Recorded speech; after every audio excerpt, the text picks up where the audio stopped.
Hey, good morning guys. How's things? Today we are catching up with Chris Barth again, doing a bit of an update video, touching on some subjects that we never got round to covering in our previous video. If you missed that previous video, you'll catch it up there. Video jam-packed full of information on how you can enter Laos now during this time of COVID and the different visas you can get to actually come in here. Also today guys, we're going to be visiting a couple of Hmong villages, and Chris will be touching on subjects such as permanent residency requirements in Laos, taxes, laws, is it hard to start a business here in Laos, plenty more. Lots coming up. It's going to be a long video guys, but well worth the watch, so stick around.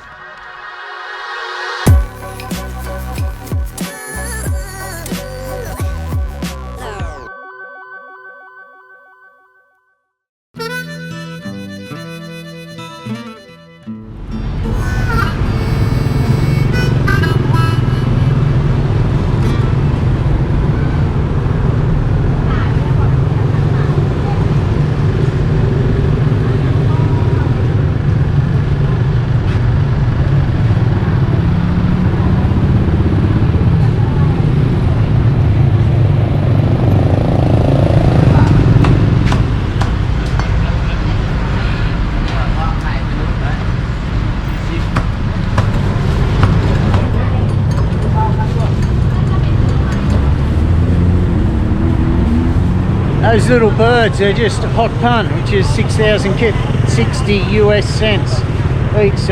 Gonna get a couple of those, try them.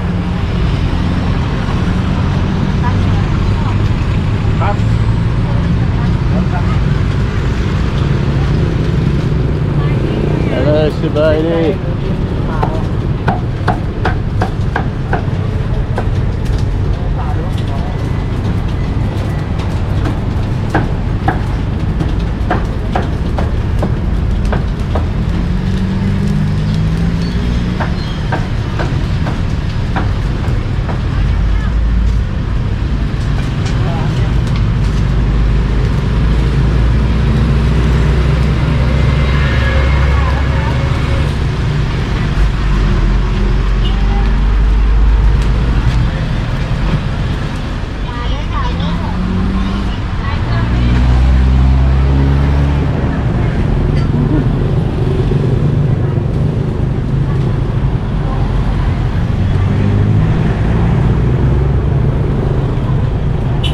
Okay, cup chai. Bye. 6 beers, $4.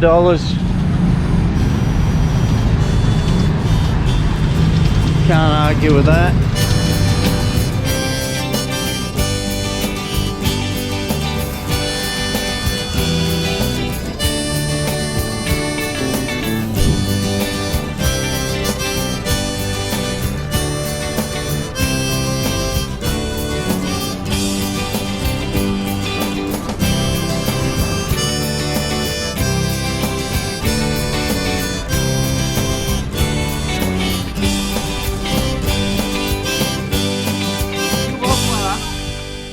These are Hmong people. We say Nyojong. Nyojong. Nyojong. No more. No more. No more. กินข้าว Sweet happy da da da.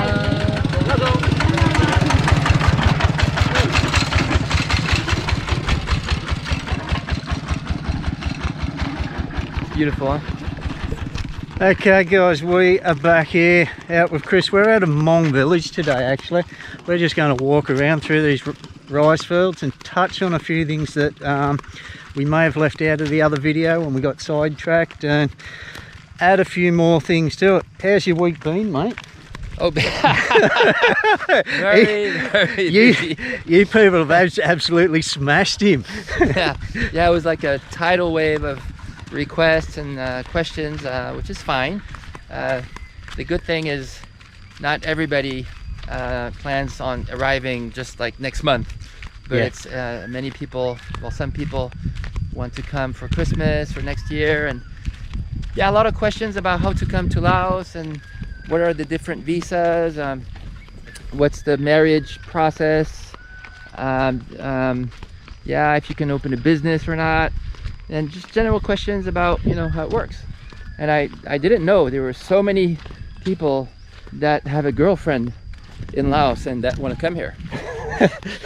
There is a lot, isn't there? You know, I don't know whether they've just been chatting to them and they call them their girlfriend. They just want a reason to get over here, and I don't blame them. Yeah, no, I don't blame wanting them to get here either. But once again, like we said in the previous video, take your time. Yeah. Don't get engaged into something like they have a girlfriend. They want to come over here and marry him. Yeah. Nah. I just talked to somebody today this morning, and I was like, how long have you known this lady? And oh, for 2 years. And he's, you know, he works in the US. He only gets 2 weeks of vacation per year, and he came like two or three times. Yeah. So he spent probably 6 weeks. Yeah, exactly. And I'm like, well, maybe you should spend more time here before you get engaged into a marriage process. Marriage is for life, right? But then I don't know the specifics, etc. I'm not saying it's good or bad. I'm just it depends what their goal is. She may want to go and live in the US and you did mention quickly about businesses, you know, people opening businesses here. That was one of my subscribers, Bill, I think it was, wanted to know, is it hard to actually open a business here? No, I think it's for actually, a foreigner. It's easier than in many countries, easily than in Europe, especially. Hi there, Nyozhong. Little Hmong boys there. Well, you can open your business, but you do need a business license and a tax license, and also if you're going to be employed by your own business, you need what's called a foreigner quota. And these things are not very expensive, but there's a system in Laos where for every foreigner that you employ, you're supposed to employ 10 Laotians. Okay. But you can get around that by purchasing a foreigner quota, which is not expensive. It's like $200 for 5 foreigners. Okay. So it's not a bit expensive. Okay, we are going bush, road 23, Ho Chi Minh Trail. No, we're going to see my friends here. I think they're here. Okay. I'm going to go say hi. And again, you help people out with the documents required to, would you be able to give advice on how people go about setting up a business here, or that is not area that you do? No, we actually, that's part of the, like I said in the last video, we pretty much process every document that you can think of, and that includes business license, tax license, foreigner quota, and things of that sort. Oh, somebody. Nyozhong. How are you? Huh?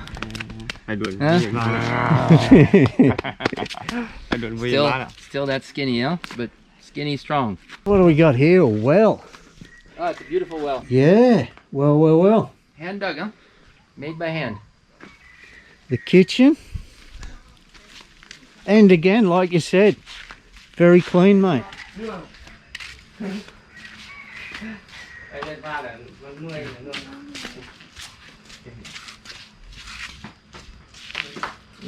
Let's check these rice fields out. Typical of how the Hmong grow rice in dry rice fields. Usually see them on the side of the mountains like this.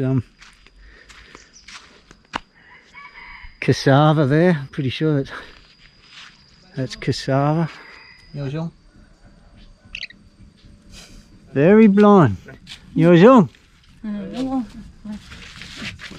Ça va toi? Non.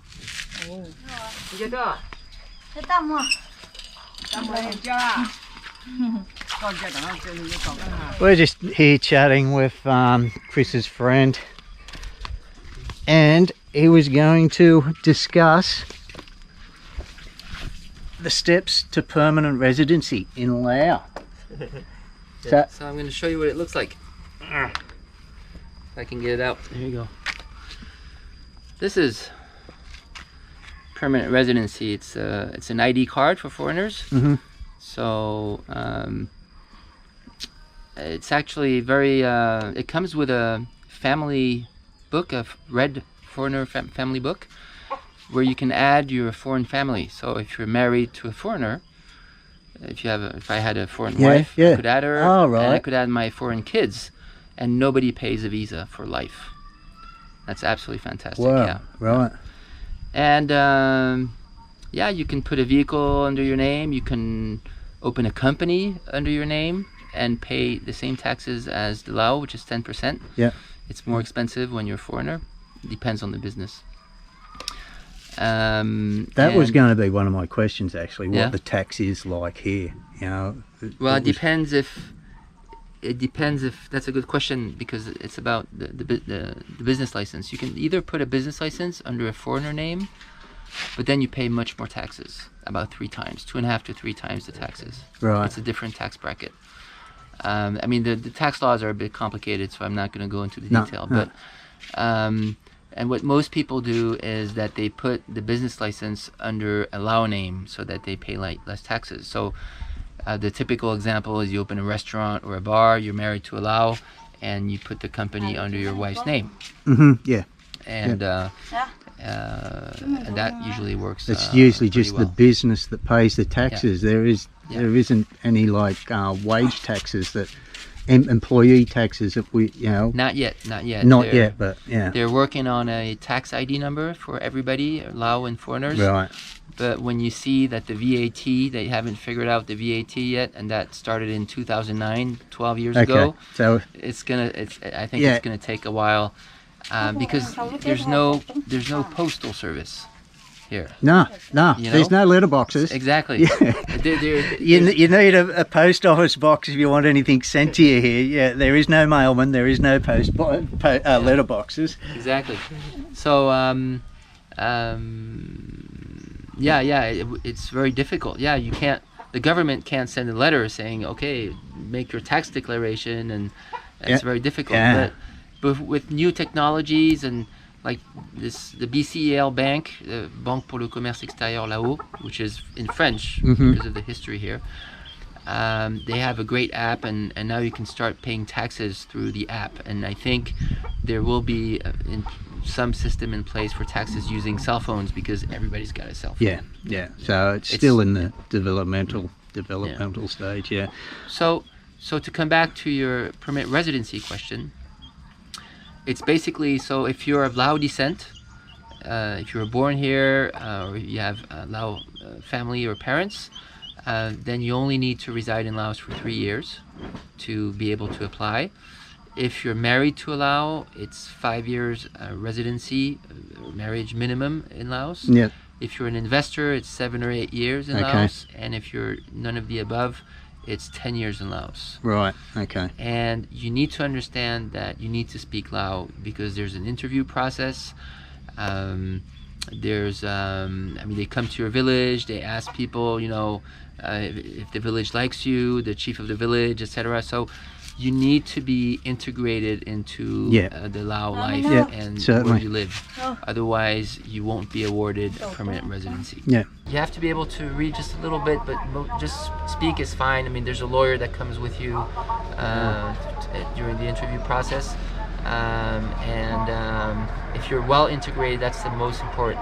And usually they ask if you've done something, if you've helped a school or your village, or what did you bring to the Lao country as a foreigner, and that usually helps to be granted a permanent residency. I do know I'm going to have to brush up on my Lao skills, most definitely.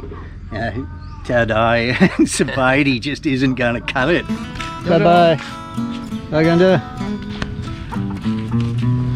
That's his house there. We're just wandering down through here. Are these all family members related, or just other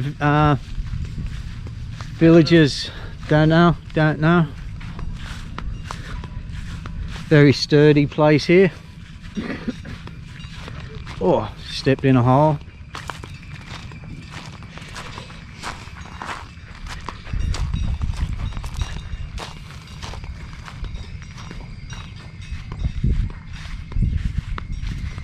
So when you moved into your village, Yeah, I really took the time. I came several times. I had drinks with other villagers, and I explained why I was coming with my wife and that I had a child on his way. And it took me several months by coming, you know, like once a month or something, and just telling them that I was going to move into their village and asking for permission, sort of.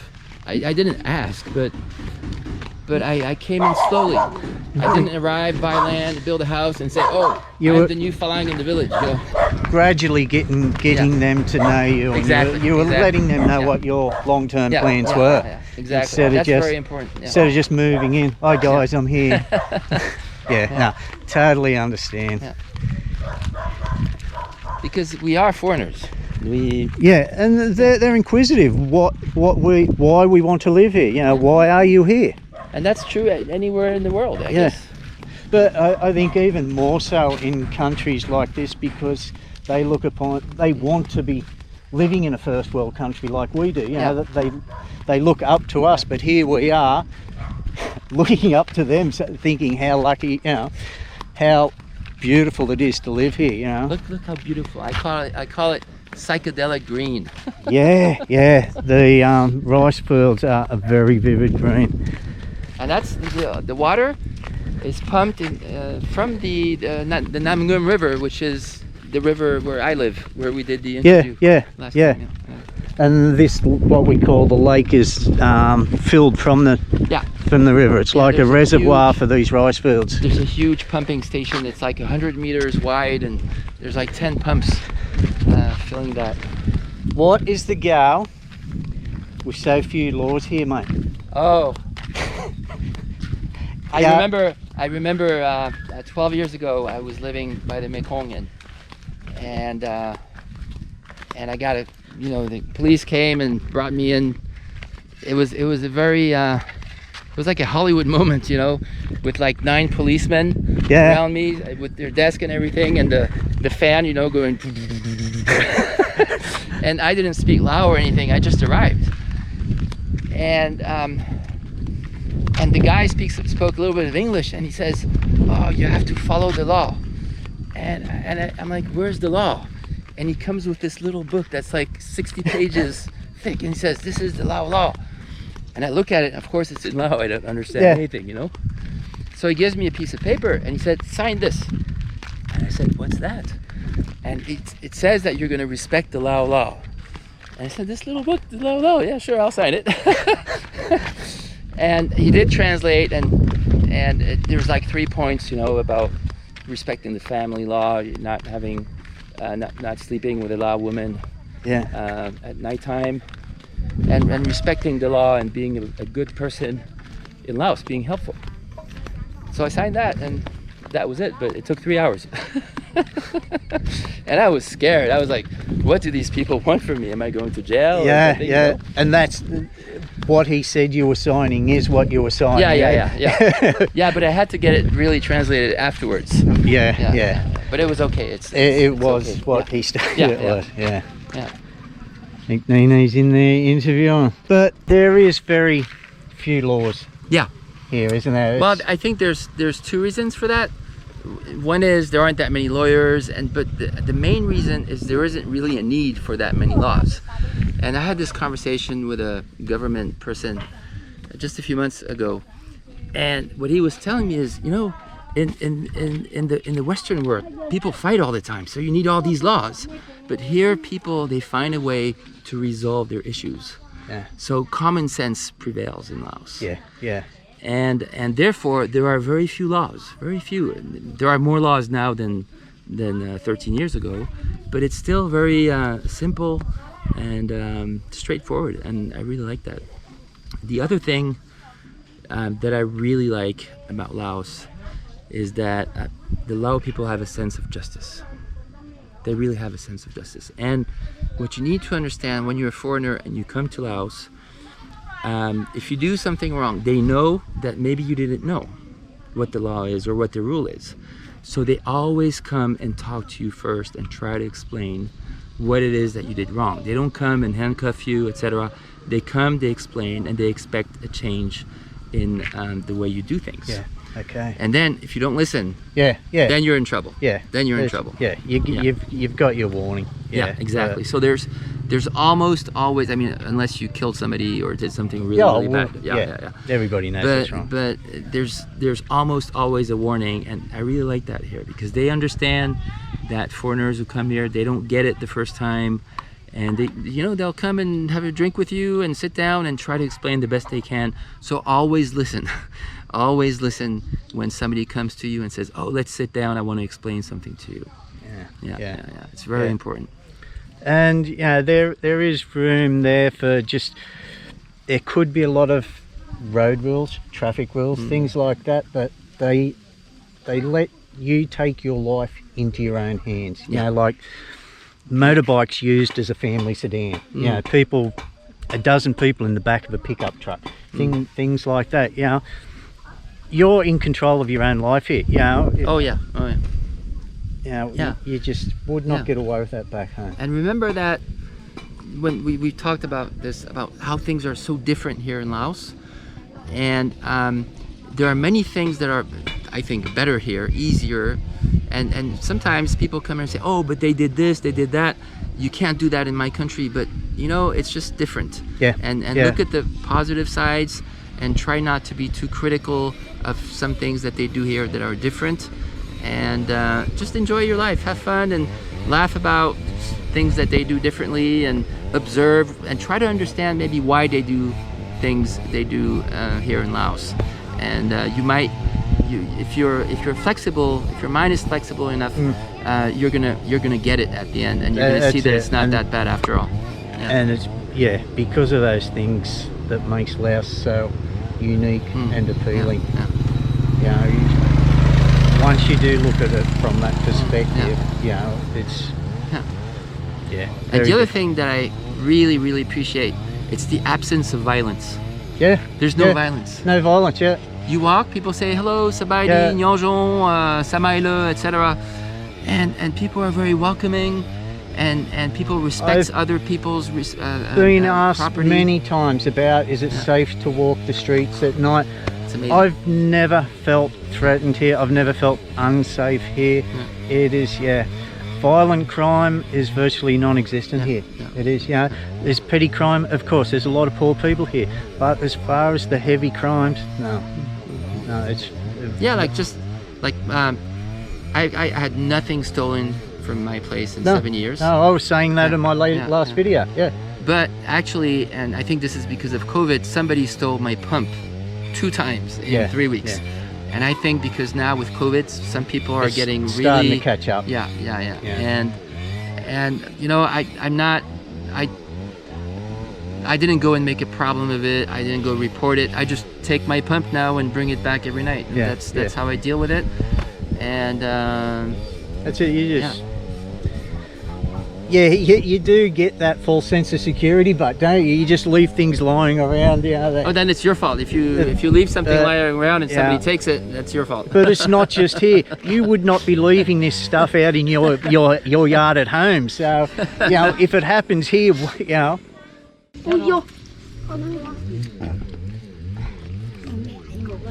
seriously, this is some of the best chow I've eaten. It's their own, It's their own. They grow it. Spicy Sam. I usually shy away from too much chili because it just burns. This really has a nice flavour. Even though I'll put a fair bit on there, fair bit for me, I can handle that. Probably not that much, Todd. It's amazing how welcoming they are. I mean, they've never seen you before. No. They're eating. I say, come, sit down with us, eat with us, share the food. You will find that with a lot of Lao people. Everywhere. They will give you their last meal.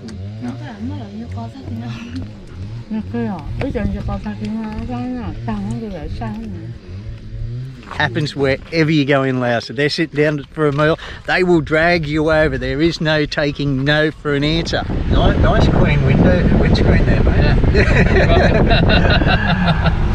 We're just heading into another area now, so they're doing a check on vaccination cards. That's what the hold up is, just making sure people entering the area is vaccinated. Is that right? Yeah, you need your 2 vaccines to be able to move from one province to another. And now we're leaving Vientiane capital, and we're going into Vientiane province, which is where you have the city of Vang Vieng. Sabaydi.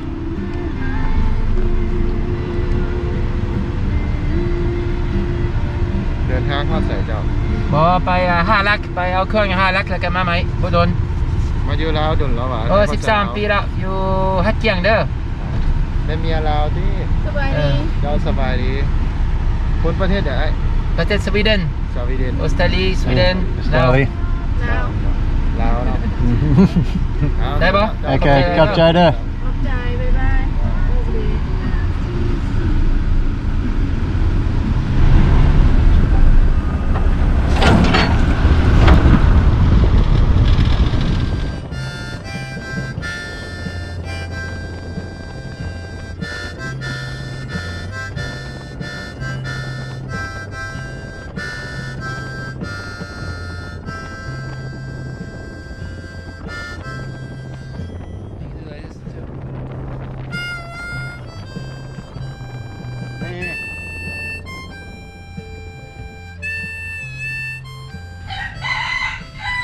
It's not traditionally a Hmong house though, is it? No. It's, yeah, Lao style where Hmong are traditionally on the ground. Like down through here, yes.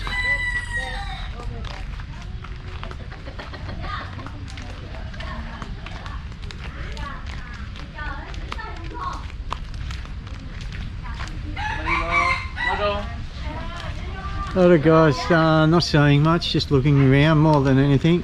Chris has brought us out to another Hmong village, meet some friends out here. Oh wow.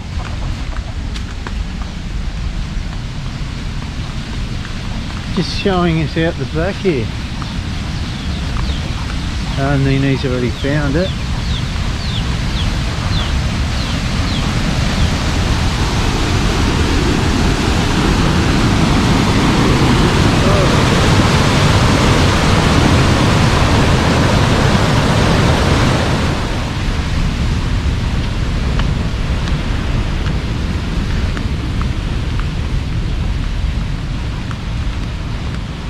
It's a big cock.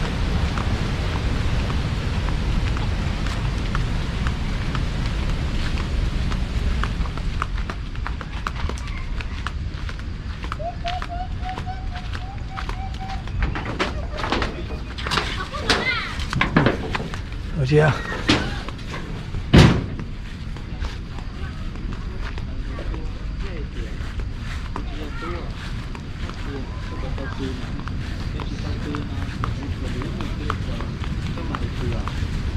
So bỏ đây niềm mũ phát triển cơ đừng lo bé niềm mũ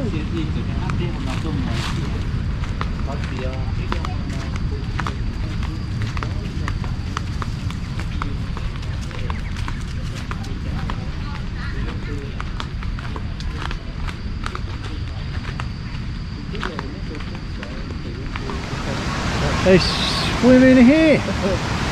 Yeah. Awesome. Wow. Let's see him jump in. Have a go at that. Some of it just comes through here, down under, and the rest of it flows down and around down there. This keeps going to irrigate their fields. It's like their own little water park, isn't it?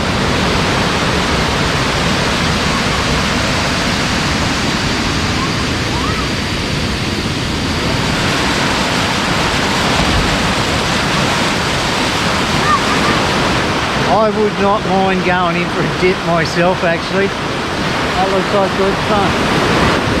Be able to hang on to this concrete block and stand on a boogie board and pretend you're surfing. Yo.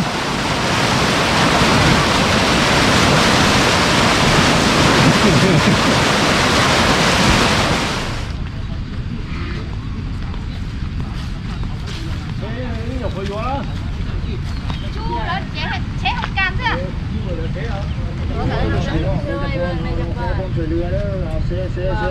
Ôi làm rồi.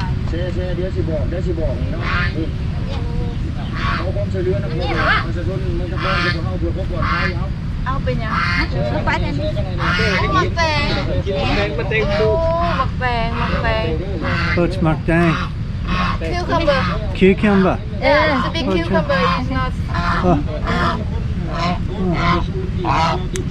Cặp chơi. Thôi chưa?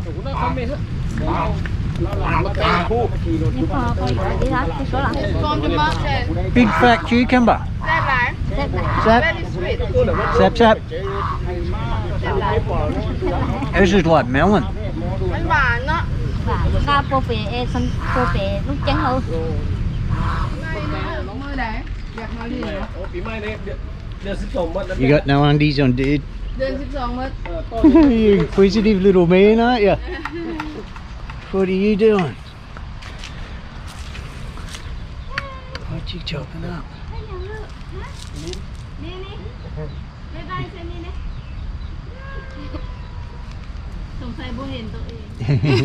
Looking at the Farang.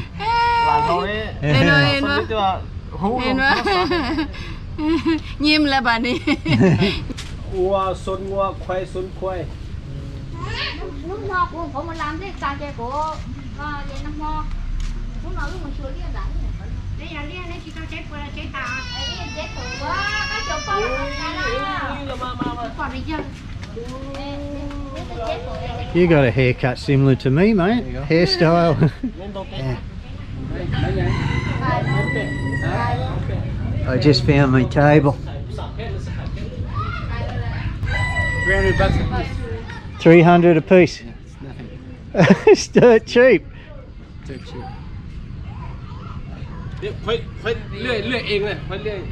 He did it. He cut them. Yeah?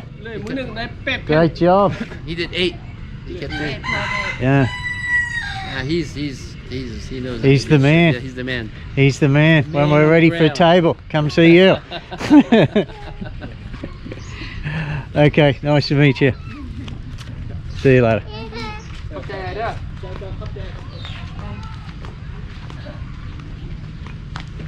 Hello. Bonjour.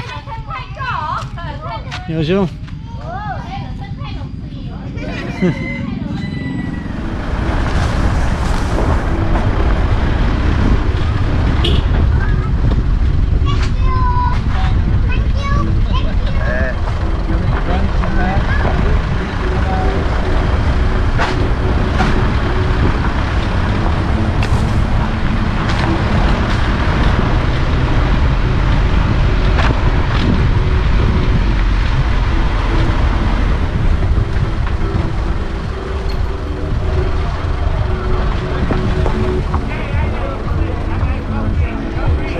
See you again.